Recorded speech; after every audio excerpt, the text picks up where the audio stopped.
Wilson. Thanks for coming in. Well, thank you for the invite, sir. I have to admit, I'm still getting used to the new look. They said lose the mustache or lose the election. You and I haven't always agreed in the past, but I want to make another run at making Captain America an official military position. And if we disagree on how to manage a situation, then what happens? I need that BlackTree TV. I need that BlackTree TV. I need that BlackTree TV. BlackTree TV. Nate, I remember we first met on the last day of shooting for Black Panther in Atlanta. Sure. And I was like first just so proud to see you in that seat, you know.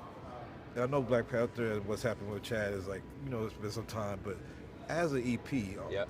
on the business side of that tragedy, did you think that y'all would be able to move on with that franchise? Not necessarily. I mean, it was obviously a shocking loss because Chad was such a big part of that character, even in Civil War, you know. And you know, people make movies. You have an emotional attachment to people, and so Coogler and I certainly had really hard conversations initially of whether or not we just had it in us to go back to that world.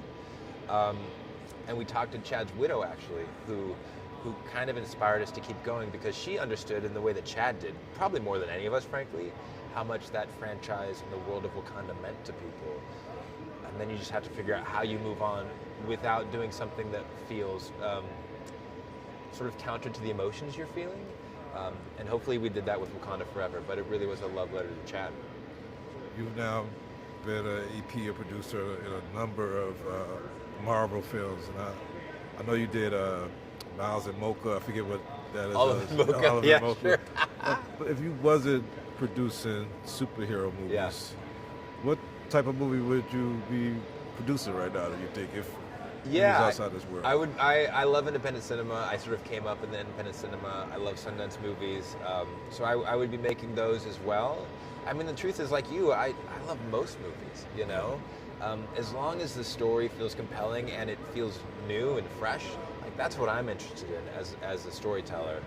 And amplifying voices that aren't always heard, you know? Because there's a lot of stories in the world, I think, that are yet to be uncovered. And we have an opportunity as filmmakers to sort of bring them to the surface. I know when I picked up Brian, he had just done Fruitvale and, Yep. and his short, and with Jules, he's done Loose. Yep. What did you see in him as a director that made it fit to tell this part of the story with Captain America? Yeah, you know, I thought Loose was really impressive because there's such a sense of tension throughout that film that's sort of a paranoid thriller in its own way. And in speaking with Julius, what we realized is some of the same touchstones we were using for this film, including Parallax View and Day of the Jackal and Point Blank, were some of his favorite movies. And so I think this film, certainly if you think about it, and as you've seen some of it, but when you see the entirety of the film, the way he moves the camera is very intentional.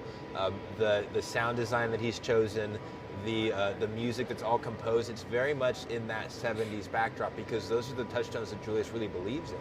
And so it feels unlike any other Captain America movie we've made, I think in a good way, because Sam's unlike any Cap that we've ever had. Yeah. I feel like all of these, well, Marvel's done a good job of having a through line in their stories, but I feel like these stories could be independent of anything else. But when you make a limited series, when you make a series like Falcon and the Winter Soldier on Disney Plus, do you have to incorporate that into the next project that's coming out with? Yeah, I mean, that was sort of a promise of the premise when we decided to do stuff for Disney Plus, that there could be crossover between film and television and back to film. But as we were making this movie, we also wanted to ensure that you could enjoy and understand the film if you'd never had a chance to see that series. Yeah. So hopefully, without repeating ourselves, we were able to build a narrative that if you've even never seen a Marvel film, you can enjoy the 2-hour experience that we're about to put in front of you. But if you have seen that series, and if you have seen the other films, it feels like we're amplifying some of those ideas. And lastly, I know you have Harrison Ford, a huge actor in this, and we hear Denzel jump the gun as far as that. You know, how fun has it been to be able to place some of these great talents like within these storylines and bring them on as characters. It's really fun because you assume they're going to say no or they wouldn't be interested, and then you forget that they're performers. Like Harrison said, look, I love to work. I like to perform. I'm excited about this. And the same with Denzel. He's excited, not in small part because of Ryan Coogler, right? He knows how talented Ryan is as a filmmaker, how thoughtful he is. But even if you think back, going back to Sam Jackson as Nick Fury, or Robert Redford as Alexander Pierce, or Angela Bassett as Queen Ramonda.